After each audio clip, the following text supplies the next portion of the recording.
7전팔기라는 말이 있습니다. 온갖 우여곡절 끝에 소정의 목표에 도달하게 되는 굳건한 신념과 관련하여 읽기 쓰는 말입니다. 누가복음 24장 13절에서 35절에 있는 엠마오 도상의 두 제자에 관한 말씀이 기록되어 있습니다. 이 말씀을 통해서 우리에게 주는 교훈이 크게 나누면 두 가지가 있습니다. 첫째는 하나님의 신령하고 원대한 계획 앞에서 줄곧 넘어지기 십상인 인생의 연약함과 목매함을 일깨워 줌과 아울러 하나님의 주권적인 간섭과 이에 부응하는 믿음의 결단으로 말미암아 언제라도 새로운 삶을 시작할 수 있고 또한 그러해야 한다는 사실을 우리에게 교훈하고 있습니다. 두 번째로는 우리들의 신앙 발자취를 뒤돌아보았을 때 내세울 것보다 실패의 오점으로 얼룩져 있음을 깨닫게 해주면서 이러한 실패들을 되새길 때마다 우리를 사랑하시되 변함없이 영원히 끝까지 사랑하시는, 지금까지 신앙의 끈을 놓지 않게 하신 하나님의 크신 은혜를 확신시켜 주고 있다는 것입니다. 요한복음 13장 1절에 보면 예수께서 자기가 세상을 떠나 아버지께로 돌아가실 때가 이른 줄을 아시고 세상에 있는 자기 사람들을 사랑하시되 끝까지 사랑하시니라. 사람은 끝까지가 없어요. 변해요. 변화. 기분 따라 변해요. 잘해주면요 정말 헬렐레 하고요, 잘못해지면 놀렐루야 그러고요, 아주 이상해지죠. 사람은 변해요. 그래서 사람을 바라보고 사람을 믿고 사람을 의지하다가 상처 엄청나게 받습니다. 여러분, 저와 여러분은 사람 의지하지 않기를 바랍니다. 변하지 않는, 끝까지 사랑해 주시는, 지켜주시는 하나님만 바라보세요. 히브리서 12장 2절에 믿음의 주여 또 온전케 하신 이인 예수만 바라보자, 이렇게 말씀하고 계십니다. 오늘 본문에 나오는 엠마오 도상의 두 제자는 열심히 주님을 따랐던 제자였지만 주님께서 십자가에 죽으심으로 예수님이 죽어버렸어요. 너무 실망했고 좌절에 빠졌어요. 그래서 예루살렘을 버리고 떠났어요. 엠마오로 내려가다가 거기서 예수님을 만났습니다. 처음에는 영적 눈이 어두워 주님을 몰라보았어요. 주님께서 말씀을 가르치실 때에 알지 못했지만 주님과 함께 음식을 먹을 때에 갑자기 눈이 확 밝아지면서 주님을 알아보게 되었어요. 영의 눈이 띄어진 것이죠. 이 사실을 그들은 예루살렘으로 돌아가서 11제자와 그들과 함께한 자들에게 예수님은 다시 살아나셨습니다. 예수님은 부활하셨습니다. 내가 눈으로 진짜 보았고 주님을 만났고 그분의 말씀을 들었습니다 라고 전했다는 사실입니다. 우리는 엠마오 도상의 두 제자들이 경험한 은혜의 말씀을 통해서 몇 가지 은혜를 깊이 깨닫고 받고자 합니다. 제일 먼저 엠마오 도상의 두 제자는 어떤 사람인지를 아셔야 합니다. 첫째, 한때는 열심히 주님을 따랐던 제자들이었습니다. 두 제자 중에 한 사람의 이름이 밝혀져 있죠. 그 한 사람은 없어요. 이름이 안 나와요. 그러나 두 제자니까. 근데 한 사람의 이름은 밝혀져 있어요. 누가복음 24장 18절을 보니까 글로바라는 사람입니다. 다른 사람의 이름은 또 몰라요. 그러나 두 제자는 예수님의 12제자 속에 들지는 못했어도 한때는 예수님을 환호하며 추종했던 무리 중에 핵심 인물인 것 같습니다. 그들은 예수님의 크신 능력에 감동을 받았던 자들이었습니다. 그런데 그 제자들의 그 메시아 신앙관이 잘못되었어요. 그래서 예수님께서 십자가에 처형당하신 것을 보고 실망했습니다. 좌절했습니다. 희망을 잃어버렸습니다. 우리는 주님을 따르는 신앙생활을 끝까지 해야 한다는 사실을 깨우쳐 줍니다. 순간을 보고 십자가의 죽음을 보고 낙심하고 상처받고 떠나면 안 됩니다. 그 이후에 주님의 부활을 믿어야 됩니다. 성경의 사망 후에는 생명 사시는 역사가 일어나요. 할렐루야. 기독교는요, 소망의 종교요, 축복의 종교입니다. 저주가 축복으로, 실망이 희망으로 바꿔집니다. 끝까지 따르지 않고 변하면 안 된다고 성경은 가르쳐 줍니다. 성경에 보세요. 변한 사람들이 있잖아요. 말로는 좋지 않아요. 가룟 유다가 변했잖아요. 은 30에 주님을 팔아먹었잖아요. 마태복음 26장 14절로 16절, 말로가 비극이잖아요. 마태복음 26장 35절과 72절을 보시면요, 베드로도 주님을 절대로 배반하지 않겠다, 다른 사람은 모르지만 나만큼은 주님을 절대로 부인하지 않겠다고 장담했지만 자기 목숨을 부지하기 위해서 계집종 앞에서 주님을 부인하고 맹세까지 하면서 부인했어요. 여러분, 끝까지 변하지 않기를 원합니다. 끝까지 놓치지 않아야 축복이 와요. 성경에 보면 로마서 5장 4절에 보니까 환난은 인내를, 인내는 연단을, 연단은 소망을 이룬 줄을 알미니라. 히브리서 3장 6절 보면 끝까지 믿음을 지키면 하나님의 자녀가 되는 특권과 축복을 주신다고 했습니다. 마태복음 10장 22절 보면 나중까지 모든 핍박과 미움을 견디는 자는 구원을 얻는다고 했어요. 누가 나를 미워합니까? 왕따시킵니까? 나를 소외시킵니까? 나에게 손가락질합니까? 끝까지 인내하세요. 그러면 하나님께서 구원해 주신다고 말씀합니다. 계시록 2장 10절 보면 환난을 엄청나게 당하지만 그 가운데서도 죽도록 충성하라, 그리하면 내가 네게 생명의 면류관을 주리라 약속하고 계십니다. 그래서 끝까지 지키는 자에게는 어떻게 하신다겠어요? 계시록 2장 26절 보세요. 이기는 자와 끝까지 내 일을 지키는 그에게 만국을 다스리는 권세를 주시리니. 엠마오 도상의 두 제자는 처음에는 열심을 내었습니다. 그런데 나중에는 실망하고 예루살렘을 떠났습니다. 여러분, 끝까지 지키지를 못했어요. 인내가 없었어요. 그래서 두 번째로 엠마오로 가는 두 제자는 절망과 실망에 빠진 자들이었음을 고백합니다. 이 두 제자는 예수를 이스라엘 구주로 믿고 따랐죠. 누가복음 24장 21절에 보면요, 그러나 예수의 십자가 죽으심은 그들에게 있어서 캄캄한 절망과 같은 사건이었습니다. 십자가의 고난을 통해 인류의 죄를 대속하고 또 천상의 영광을 새로이 회복시키게 되리라는 사실을 깨닫지 못했기 때문에 그들은 예수의 십자가 죽으심으로 그 순간만 보고 좌절했고 절망했고 시리에 빠졌다는 것입니다. 그들은 예수님께서 영적으로 누구인지를 확실하게 알지 못했기 때문에 실망한 것입니다. 그렇다면 우리는 예수에 대해서 얼마나 알고 있습니까? 예수님이 누구이십니까? 라고 하면 세 가지를 꼭 기억해야 돼요. 로마서 1장 3절에 보면 육신으로는 다윗의 혈통으로 나셨다고 그랬고, 로마서 1장 4절에 보면 성결의 영으로는 죽은 자 가운데서 다시 부활 사셨다는 사실이고요, 능력으로는 하나님의 아들로 인정되셨다고 말씀했고, 또 하나 더 얘기한다면 마태복음 3장 11절에 예수님은 전능하신 분, 능력자라는 사실이고 예수님은 존귀하신 분이라는 뜻입니다. 그리고 예수님은 마태복음 3장 12절에 보니까 심판자이십니다. 그러므로 예수님은 십자가에서 죽으셨지만 성경의 예언과 그가 수시로 말씀하신 그 말씀대로, 예언대로, 성경의 말씀대로 다시 살아나신 분이십니다. 그런데 엠마오 도상의 두 제자는 부활을 믿지 않았기 때문에 시리에 빠져서 절망한 것입니다. 그러면 엠마오로 가는 그 길 도상의 은혜가 무엇일까? 오늘 본문 엠마오로 가던 두 제자는 인생의 내리막길에서 놀랍게도 부활하신 주님을 만나서 말씀을 듣고 음식을 나눌 때 마음이 뜨거워졌음을 알았고 영적 눈이 열려져서 부활의 주님을 알아보게 되는 은혜를 받게 되었습니다.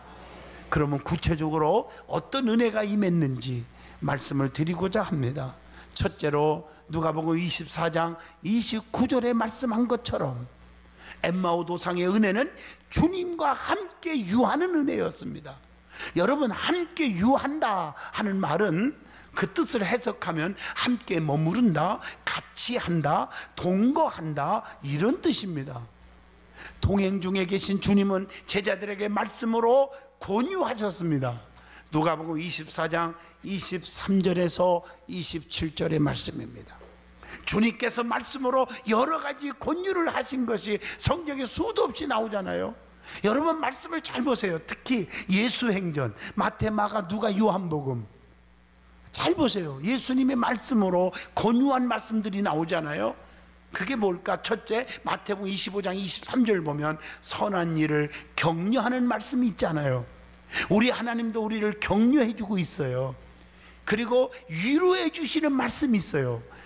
이사야 42장 3절 보면 상한 갈대를 꺾지 아니하시며 꺼져가는 등불을 끄지 아니하시고 진리로 정의를 시행할 것이며, 얼마나 위로가 됩니까?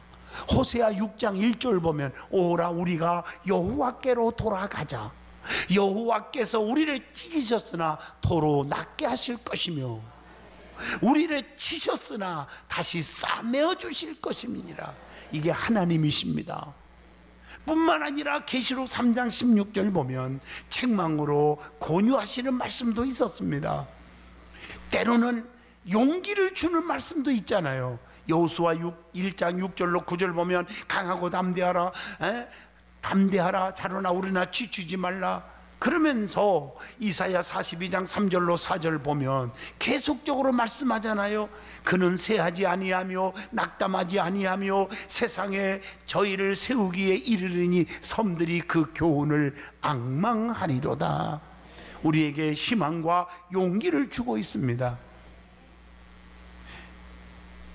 내가 의로운 오른손으로 너를 붙잡아 주리니 강하고 담대하라. 놀라지 말라. 나는 네 하나님이 됨이니라. 참으로 내가 너를 굳세게 하리라. 그리고 예수님은 함께 유하셔서 그 다음에 축사하시고 음식을 나누어 주셨다고 오늘 본문 30절에 기록되어 있습니다. 배고프고 불안해하는 제자들에게 주님께서 축사하신 것은 더없는 위안과 큰 은혜가 됩니다. 오늘날 우리가 살아가는 삶의 현장 속에서 낙심하고 좌절되고 긴장하며 살 때가 얼마나 많습니까? 그때마다 우리 주님께서는 양손을 드시고 우리를 향하여 축복해 주십니다. 우리 주님은 지금도 하늘에 있는 보좌 우편에서 우리를 위하여 항상 기도하고 계신다고 히브리서 7장 25절에 말씀하고 있습니다. 예수님께서 오병이어의 기적을 행할 때도 누가복음 9장 16절 보면 어떻게 했어요? 축사하셨다. 맞죠? 그리고 띄워줘라. 띄워줬더니 5,000명 이상 먹이고도 12강주리가 남았더라. 축사하셔요. 주님이 축복하셔야 돼요. 주님이 축사하시면 역사가 일어나요. 축복을 원하면 세 가지를 취해야 합니다. 베드로전서 3장 10절로 11절. 오늘 많은 사람들은요 축복을 원하는데 이 세 가지의 말씀을 잊어버리고 있어요. 그래서 아무리 축복을 빌어줘도 축복이 안 오는 거예요. 신앙생활 20년 30년 해도 형통이 아니라 불통만 터지는 거예요. 그 이유를 정확하게 말씀으로 지적해 줄게요. 오늘 여러분 잘 오신 줄로 믿습니다. 첫째가 뭐냐? 베드로전서 3장 10절에 나옵니다. 악한 말을 그치고 게으를 말하지 말아야 한다. 혀는요 온몸을 더럽히는 것이라고 야고보서 3장 6절에 말합니다. 오늘날 많은 사람들이 정말 충성을 열심히 하는데 입으로 축복을 다 쏟아버려요. 남을 저주하고 증오하고 손가락질하고 시기 질투하고 남을 미워하고 입술로 좋은 얘기를 안 해요. 부정적인 말을 하고 그래서 축복이 없어지는 거예요. 혀를 조심하라. 두 번째가 베드로전서 3장 11절에 보니까 악에서 떠나 선을 행하고 화평을 구하며 그것을 따르라. 여러분 악을 행하는 자는요 하나님을 뵐 수가 없다고 요한 3서 1장 11절에 말씀합니다. 그래서 좋은 것, 범사에 좋은 것을 취하고 악은 모양이라도 버려라. 데살로니가전서 5장 21절 22절에 말씀하고 있어요. 좀 진실하게 삽시다. 선을 행하고 삽시다. 악하게 살지 않기를 축원드립니다. 그래야 하나님의 은총이 축사하시는 축복이 내게 오는 것입니다. 세 번째, 화평을 구하여 이를 쫓아야 한다 그랬습니다. 여러분, 화평을 심어 의의 열매를 거두게 된다고 야고보서 3장 11절, 여러분 잘 아시는 대로 마태복음 5장 9절에 화평케 하는 자는 복이 있나니 하나님의 아들이라 일컬음을 받을 것이요. 형통하길 원하십니까? 시편 122편 6절에 예루살렘을 향하여 평안을 구하라. 예루살렘을 사랑하는 자에게 내가 형통케 하리라. 교회 안에서 피스메이커가 되세요. 나 때문에 성도들이 불안하고, 나 때문에 성도들이 상처받고, 내가 말하는 아무것도 아닌 말 같지만 말 한마디에 성도들이 상처받는다면 책임 자기가 지어야 됩니다. 그래서 우리는 화평케 하는 자가 되세요. 트러블 메이커가 되지 말고 피스 메이커가 되십시오. 그런 자에게 하나님의 축복이 있습니다. 하나님이 주시는 축복은 세 가지가 있다고 그래요. 요한 3서 2절에 사랑하는 자여 네 영혼이 잘됨과 같이 범사가 잘되고 강건하기를 내가 간구하노라. 첫 번째가 영혼에 잘되는 축복입니다.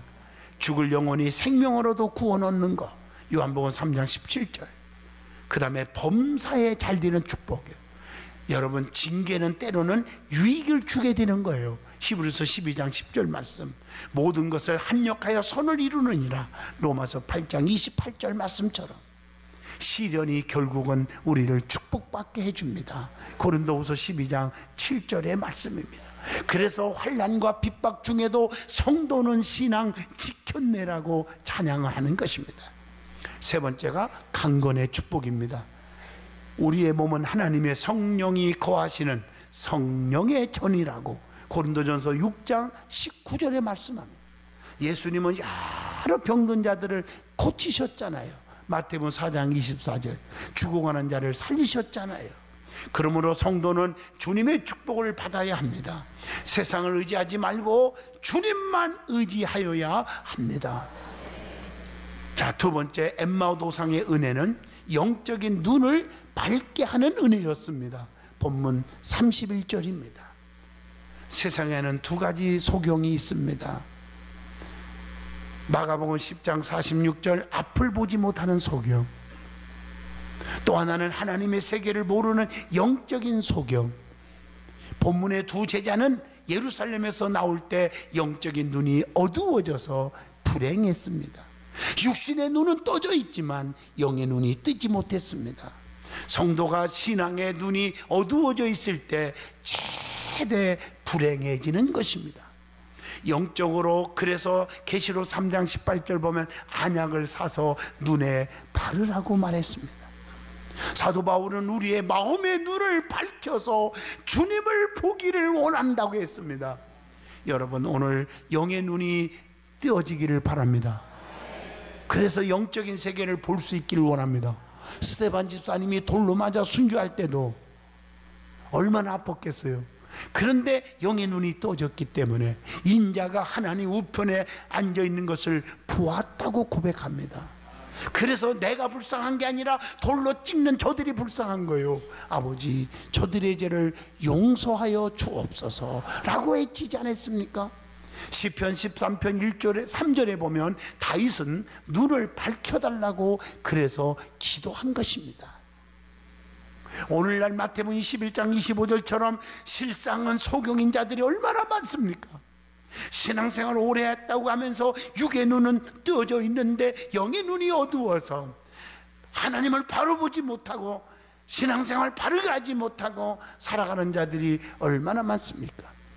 그래서 히브리서 11장 6절 믿음이 없이는 하나님을 기쁘시게 하지 못하나니 하나님께 나아가는 자는 반드시 그것이 그가 여기 계신 것과 또한 자기를 찾는 자들에게 상 주시는 자이심을 믿어야 할지니라. 하나님이 여기 계심을 영적인 눈으로 볼 수 있어야 됩니다. 엠마오 도상의 두 제자는 영적인 눈이 열리면서 주님을 알아보게 되었다고 본문 31절에 말합니다. 영안이 열리면 주님을 알아보는 축복이 있음을 사도행전 7장 55절을 통해서도 압니다. 영적인 눈이 떠지니까 잘못된 발걸음을 돌려서 예루살렘으로 내려가다가 다시 예루살렘으로 돌아가는, 올라가는 사람으로 바뀌어졌습니다. 내려가면 큰일 납니다. 실망하고 내려가지 마세요. 여리고로 내려가다가 강도 만나 거반 죽게 되었더라. 여러분 잘 아시잖아요. 나오미가 베들레헴에서 먹고 사는 물질 때문에 이방 땅 모압으로 내려가다가 남편 죽고 두 아들 죽어서 슬픈 여자가 되었지 않았습니까? 올라가시기를 바랍니다. 이것이 엠마오 도상의 은혜입니다. 올라가야 합니다. 예루살렘으로 올라가야 합니다. 우리의 신앙이 올라가야 합니다. 새벽기도 하나님 앞에 온전한 신앙생활, 하나님의 법도를 지키는 생활, 전도 생활 올라가야 합니다. 예? 우리가 마음이 뜨거워져요. 그래서 집회를 인도할 때마다 성도들이 마음이 뜨거워져서 변화되고 그냥 기적이 일어나는 거예요. 지난주도 말씀을 전하는데 부흥회 가운데 그냥 허리가 펴졌습니다. 다리가 펴졌습니다. 눈이 맑아졌습니다. 이명이 없어졌습니다. 하나님의 말씀은 전능하신 말씀이에요. 그래서 말씀을 잘 풀어줘야 뜨겁게 됩니다. 여러분 말씀을 잘 풀어야 돼요.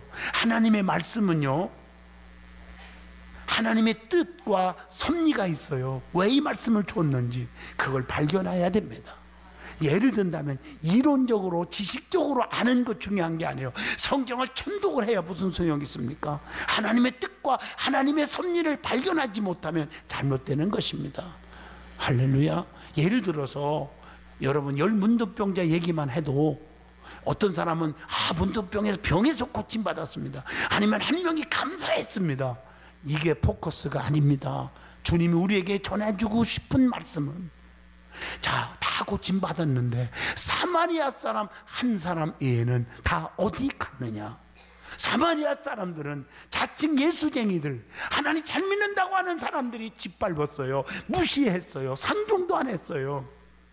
그렇게 무시당한 그 사마리아 사람은 주님께 감사하는 사람이었어요. 그런데 신앙생활 잘하는 척한 자들은 감사가 없었잖아요. 자기들의 갈 길로 풋풋이 흩어져 버렸잖아요. 오늘 이걸 지적하고 있는 것이에요. 하나님 말씀을 잘 풀어줘야 뜨겁게 됩니다. 그래서 성경을 깨달아야 한다고 누가복음 24장 45절에 말씀합니다. 말씀을 지도하는 자도 잘 지도하여야 깨달음이 있어요. 사도행전 8장 31절입니다. 성경은 그래서 사사로이 풀어서는 안 된다고 베드로후서 1장 20절에 말씀합니다. 오늘 잘못된 사이비 집단의 이단들에게 빠지지 않기를 축복합니다. 성경을 엉터리로 해석하고 엉터리로 풀어주는 그런 데 현혹되면 안 되죠. 여러분 말씀이 우리의 심령을 뜨겁게 해야 합니다. 그래서 히브리서 4장 12절에 하나님의 말씀은 살아있고 운동력 있어 좌우의 낯선 검보다 예리하여 우리의 심령 골수를 쪼개기까지 하며 우리의 마음과 생각을 감찰하시느니라. 주님의 말씀을 살리는 말씀이라고 요한복음 6장 63절에 말씀합니다. 주님의 말씀은 기쁨과 평안, 마음의 즐거움을 준다고 에레미야 15장 16절에 말씀하고 있습니다. 네 번째로 본문 33절입니다. 엠마오 도상의 은혜는 돌이켜서 사명을 감당하게 하는 은혜였습니다. 두 제자는 영적인 눈이 열려서 은혜를 받았고 그 즉시 예루살렘으로 올라갔습니다. 이것은 은혜 받은 자의 사명적 결단입니다. 사명을 감당하여 즉시 복음을 전파해야 된다고 하는 사도행전 9장 20절의 말씀입니다. 때와 관계없이 전파해야 된다고 하는 디모데후서 4장 2절의 말씀입니다. 사도 바울처럼 주님을 위해 죽을 각오가 되어 있어야 합니다. 사도행전 21장 13절의 말씀입니다. 결론입니다. 성도는 항상 신앙이 상승하여야 됩니다. 믿음이 올라가야 됩니다. 실망하고 좌절할 때도 때로는 있지만 여러분 변하지 마세요. 영적인 눈이 열리면 용기와 소망을 갖게 되고 잘못된 길에서 다시 돌이켜 사명의 삶을 살게 되는 줄로 믿습니다. 엠마오 도상에서 두 제자가 주님을 만나서 말씀을 들을 때 마음이 뜨거워지고 주님을 볼 수 있는 영안이 눈이 열려진 것처럼 우리도 영안이 열려지는 축복이 있어지기를, 은혜 충만하시기를 진심으로 축원드립니다.